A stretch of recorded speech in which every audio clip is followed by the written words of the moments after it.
ప్రభు నీతో మాట్లాడారు. ఇంతవరకు అవిధేయతతో మాట్లాడుతున్నావేమో, ఇంతవరకు ఇష్టం వచ్చినట్టు మాట్లాడుతున్నావేమో, ఇంతవరకు శాపగ్రస్తమైన మాటలు నీ నోట వస్తున్నాయేమో, శపించడం మొదలు పెట్టావేమో.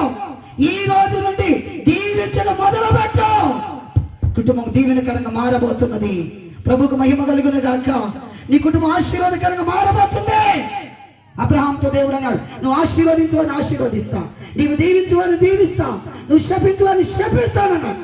ఈ రాత్రి ఈ ప్రాంత యాకోబు ఈ సంఘము నేను దీవిస్తున్నాను, ఈ యొక్క గ్రామాన్ని దీవిస్తున్నాను, ఈ ప్రజలను దీవిస్తున్నాను, ఈ సభలో ఉన్న వారిని దీవిస్తున్నా.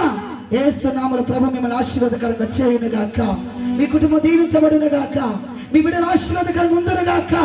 మీ పాడి పశువులను దేవుడు వర్ధిల్ల చేయును గాక. యేసు నామములో మీ కుటుంబంలో సమాధానం, శాంతి, నెమ్మది దేవుడు ఇచ్చును గాక.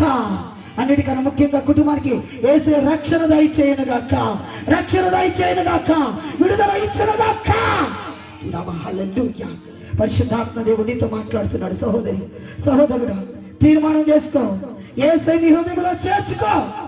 ఇంకా ఎంతకాలం శత్రువులో జీవిస్తావు? ఎంతకాలం పాపిగా జీవిస్తావు? ఎంతకాలం దేవుని భయం లేకుండా బ్రతుకుతావు? ఈ రాత్రి దేవుడు నీకు హెచ్చరిక చేస్తున్నాడు.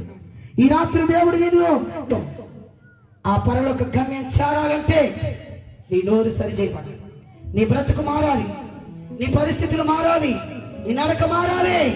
అప్పుడే దేవుని రాజ్యాన్ని స్వతంత్రించుకోగలవు. పరిశుద్ధాత్మ దేవుడు నీతో మాట్లాడుతున్నాడు.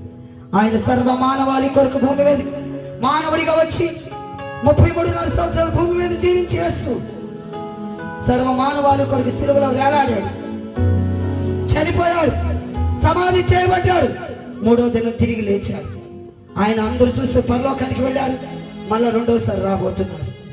ఆయన నిన్ను కూడా తీసుకుని వెళ్ళాలంటే, ఆయనతో కూడా నిత్య రాజ్యంలో ఆ మహిమలో నిన్ను చేర్చాలంటే నీ జీవితం బాగవ్వాలి, నీ పరిస్థితి మారాలి, నీ బ్రతుకు మారాలి, నీ నోరు మారాలి. పాపాలు ఒప్పుకొని మారు మనసు పొంది బాప్తిసం పొందితే అప్పుడే ఆ నిత్య రాజ్యంలో ఉంటావు. తీర్మానం చేసుకుంటావు ఈరోజు, యేసయ్యా నా జీవితాన్ని నీకు ఇస్తానయ్యా, నన్ను మార్చయ్యా, నన్ను పవిత్రునిగా చేయయ్యా, నన్ను పవిత్రాలుగా చేయయ్యా, నా నోటిని సరిచేయ్యా. ప్రభు దగ్గర తీర్మానం చేసుకో. ఇదే మిక్కిలి అనుకూల సమయం, ఇదే రక్షణ దినం. దేవునికి ఒక సమయం ఇచ్చాడు. తీర్మానం చేసుకోండి, దైవ దీవెన పొందండి. దేవుడు మిమ్మల్ని దీవించును గాక.